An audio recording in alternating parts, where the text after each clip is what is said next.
nada. Y por tanto todos esos supuestos ya están sustanciados. Aunque obviamente la difusión de los nombres entiendo que siempre es una novedad, no la voy a relativizar. La cosa no acaba aquí, porque en los próximos días esto se va a convertir en un goteo constante de nuevos nombres que van a ir apareciendo. Aquí en España ha sido el Confidencial.com el primer medio en que ha entregado esta primera entrega de nombres, donde hemos visto un recordatorio de Emilio Botín y la familia Botín, cosa que ya se sabía, puesto que habíamos tenido conocimiento. Como ustedes saben, los Botín tenían por lo menos 2.000 millones de euros en el HSBC de Suiza, pero resulta que al parecer utilizaban también sociedades opacas en Panamá e Islas Vírgenes, con diversos testaferros. Emilio Botín regularizó su situación con el pago de 211 millones de euros y ni Hacienda ni el juez Fernando Andreu consideraron que hubiera delito fiscal. Pero hemos visto más nombres en la lista que hoy hemos conocido. Fernando Alonso, por ejemplo, el piloto de Fórmula 1, que gana unos 30 millones de euros al año, tenía una cuenta con 42 millones de dólares, aunque la verdad sea dicha, no hay indicios de que haya cometido ninguna irregularidad fiscal. ¿No vive en España?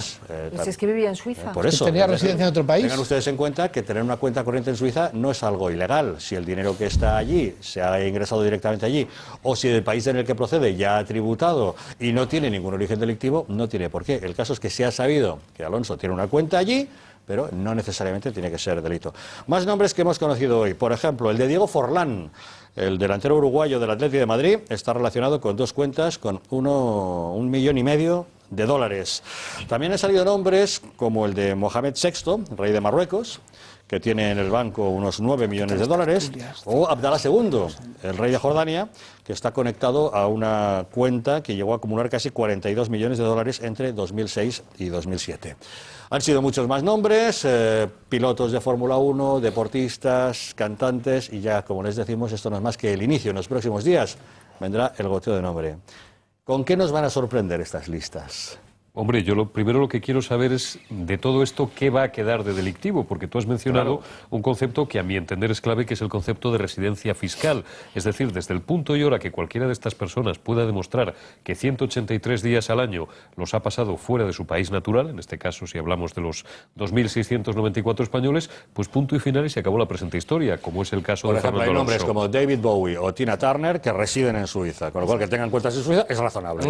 El propio Tina Turner es Suiza. Fernando Alonso reside fiscal en Suiza. Efectivamente tenía la residencia en Suiza, el Pero propio esto Fernando ya lo Alonso. hemos... A mí esto de las listas negras de nombres lanzadas en un momento como el que estamos viviendo, que en el fondo no son más que una llamada al resentimiento social, me parecen peligrosísimos. No, además, ojo, Fijaos, hay una cosa que sí que está clara. Falciani robó los datos. Que el resto haya delinquido, eso no lo conocemos. Pretendió venderlos. Desde luego, Eso que Falciani robó los datos es más que evidente. Luego Podemos lo que ha fichado es un señor que de entrada ya trinca los datos. Segundo, que lo fiche Podemos, además, es una ironía en los días en los que estamos conociendo las presuntas marranerías fiscales. Es que va a investigar a Monedero.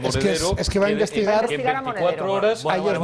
Vamos a dejar a Podemos para luego, centrémonos en la lista Falciani, por favor. Luego hablamos de lista de morosos. Solamente me gustaría decir esto. Hablando ya de la amenaza de Montoro desde hace más de 2 años y medio de publicar una lista de morosos que no se ha publicado. ¿Por qué? Porque hay que cambiar la ley de protección de datos, porque viola el artículo 95.1 de la Ley General Tributaria y porque además no distinguiría, como le han dicho sus propios asesores y sus propios inspectores, entre morosos y defraudadores, que es cosa diferente, con lo cual se podría cometer una injusticia gravísima. Un defraudador es alguien que tiene voluntad de no pagar y un moroso es alguien que a lo mejor se ha arruinado y no ha podido pagar y es moroso técnicamente, pero no puede pagar. Pero en colación con lo que tú dices, hay que recordar que en España en los años 80 se podían publicar los nombres hasta que llegó otro gobierno, este gobierno de la misma sigla, el que está ahora, y cambió la ley para que no se pudieran publicar los nombres, que antes se podían publicar los nombres. Y en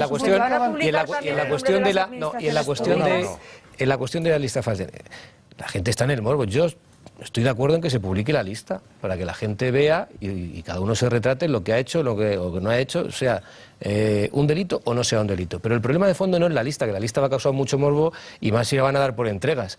El problema de fondo es que hay que ir contra los bancos. Es decir, yo quiero saber por qué el gobierno de España no está yendo contra el HSBC. Y quiero saber, porque tampoco está yendo contra Lombard Odier y todas estas entidades bancarias que ya se sabe, por una parte en el caso Gürtel y también ahora en el caso concreto de la lista Falciani, que han colaborado activamente no porque unos individuos hayan ido con dinero para defraudar o no. No, sino que han establecido arquitectura financiera para que la gente sacara dinero de sus respectivos países.